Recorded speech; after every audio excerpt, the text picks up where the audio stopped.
Hey folks, this is Gray here, and today I want to talk about medicinal plants and a couple of them that I'm growing, specifically Echinacea and Elderberry. And some people always ask, well, which is better?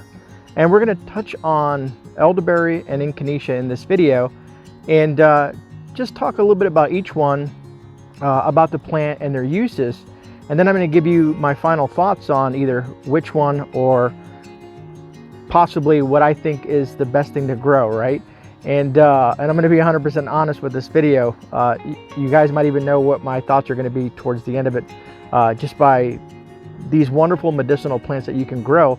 And remember folks, I'm in Zone 9B in Florida, and a lot of you folks know that the heat has been intense, the weather's been crazy, and I know some of the folks in the cooler climates don't have some of the options that we have, like in Florida, which is you can almost grow where I'm at pretty much year round.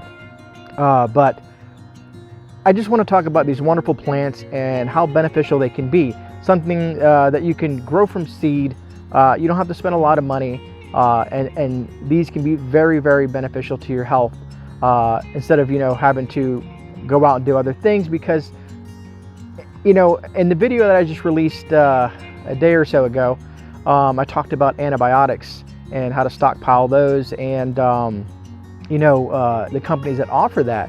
But some people may prefer things like medicinal things for colds, flus, and inflammation and stuff like that. And there's a lot of medicinal options out there, and I suggest everyone grab a book or watch some YouTube channels or whatnot, and learn these things, learn what you can grow, and just the enjoyment of growing these plants that'll be beneficial not only to you and to your family. So what we're going to do first is we're probably going to start out with the Echinacea, and I'll show you the plant and talk about it, and some of its pros, and if there's any cons, we'll discuss those as well. All right, so some folks may say, what is Echinacea? And Echinacea is sometimes referred to as the purple coneflower or the pale coneflower. As you can see here, it does have a lot of that purple. I mean, it is a beautiful flower in general. I'm trying to get a nice close-up look at that. I mean, look at that beautiful flower on there. Now with Echinacea, what's really great about Echinacea, and I'll show you another one because I'm doing an experiment by growing one here in the raised bed, and I have more over here. But with Echinacea, you can eat everything from the leaves to the stems to the flowers to the roots. They all can be used to make supplements, extracts, teas, that all harness the healing powers of this plant. Now primarily, let's see if you can see, there's a couple more buds on here, and it seems to do better in the shade with a little bit of light sun and whatnot, right?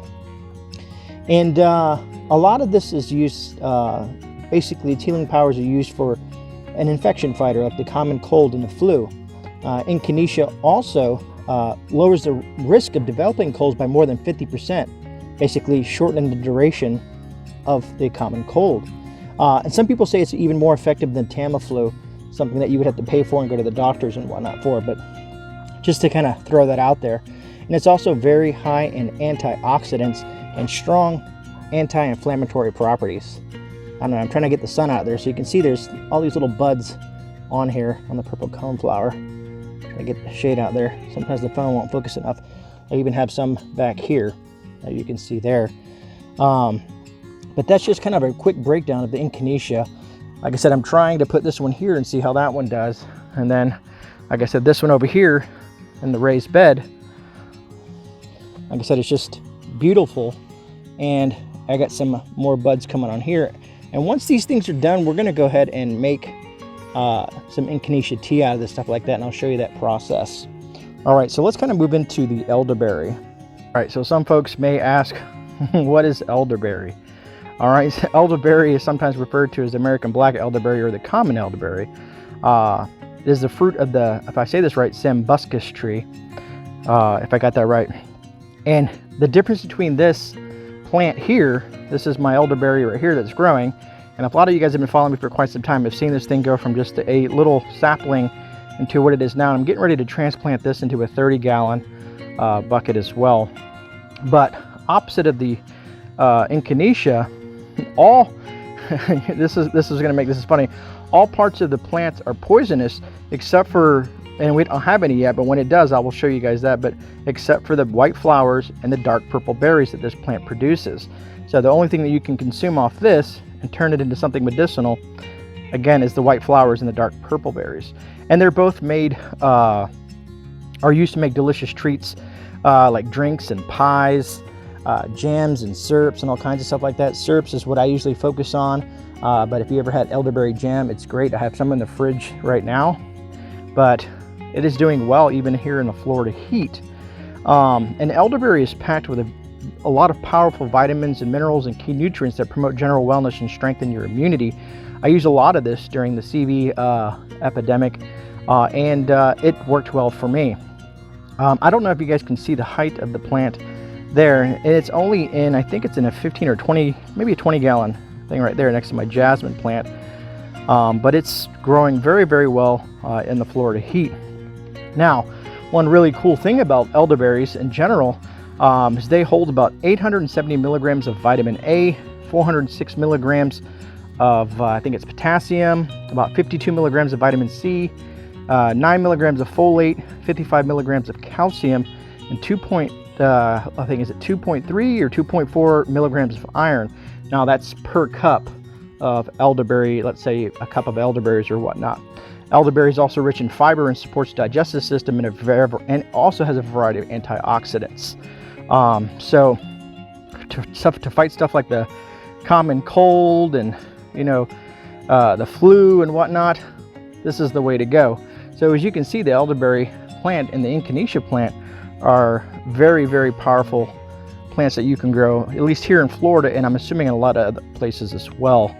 And the main thing is like when you get a cold or something like that, it doesn't like just eliminate the cold, it helps you kick it faster.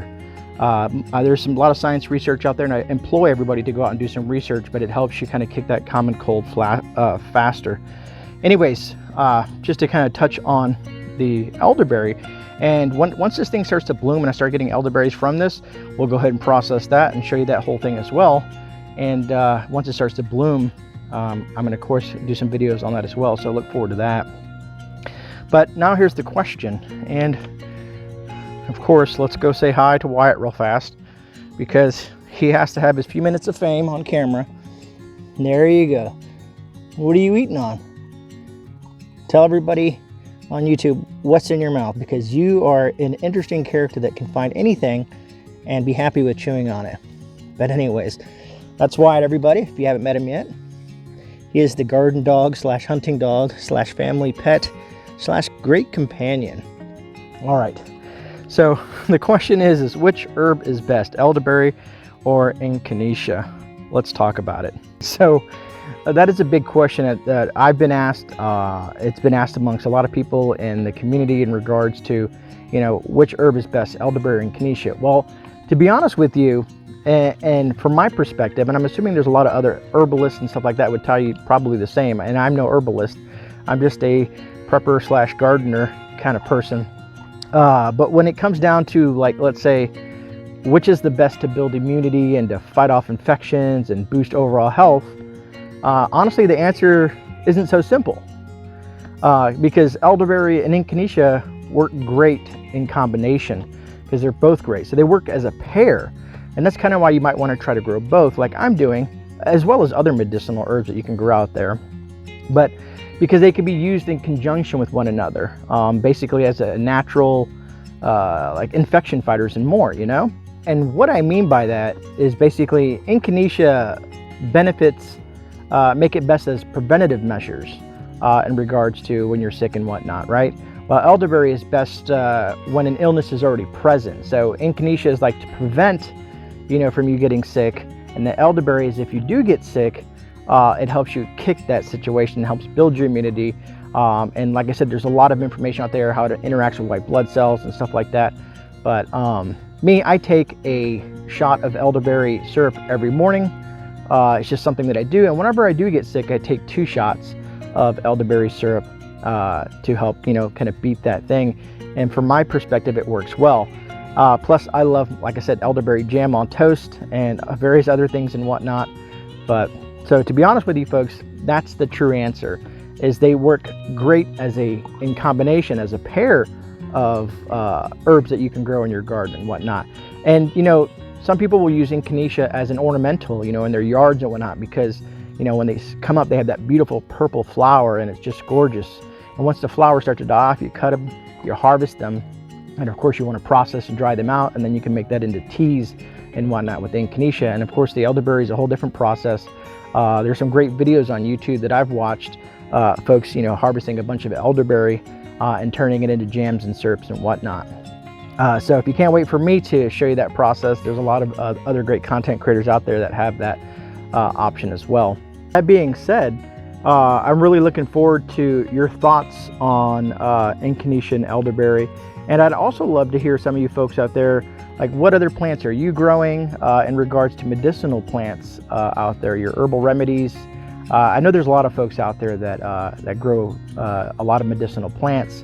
We have a lot of people in the community that have advised me on lots of great things to grow and ways to process some of these medicinal plants. You know, there's so many amazing plants out there. One of my favorites is dandelions, but I did a video years ago, it feels like years ago, over a year and a half ago, about how wonderful dandelion is, and so many people see it as a weed. But if you can, put down in the comments if you happen to grow any plants like elderberry or Echinacea or whatever that you might use medicinally. I'd love to read your comments. I'm pretty sure a lot of the other viewers would like to read your comments as well, especially some of you folks out there that have a lot more experience than I do, and who currently may process elderberry into syrups and jams and whatnot. And you know, my birthday is in September or Christmas, so if any of you folks out there want to send me any samples of things that you guys got going on, that'd be great, right? Oh man, I'm just kidding, but a lot of you folks have sent me stuff. I think Mark from Rolling Homestead sent me some dandelion jam that was really great. I think a couple other folks have sent me some elderberry stuff before. Just you viewers are some amazing folks out there. I just wanted to talk about Echinacea and elderberry, and guys, get your thoughts on it and share a little bit of information with you and show you my process of how it's been growing and whatnot. And my luck so far, because it took for the first year or so, yeah, at least the first year and a half, I couldn't get the Echinacea to grow no matter what I did. And all of a sudden this year, it's been doing very well, and I can't wait to actually, instead of going to the store and having to buy it already pre-processed, I grew it, I'm processing, and I'm turning it into an herbal remedy for myself. Because that's what you want to do, is you want to learn, you want to actually put to application growing it, processing it, storing it, and all that stuff like that. Other than that, folks, I hope you enjoyed the video. If you did, hit that thumbs up button. As I always say, I guess if you hated it, hit the thumbs down button. If you're new here, subscribe. I do everything from reviews to, you know, gardening videos, and we'll do live streams. Haven't done many live streams as I'd like to do, but we got some coming. 4th of July kind of put a damper on this Tuesday, but coming up. And you know, sometimes we'll just dive into all different types of topics and whatnot. But remember, folks, you are not alone. This is GreyMan. I'm out. I'll see you guys in a rebound, and God bless, and thank you for watching.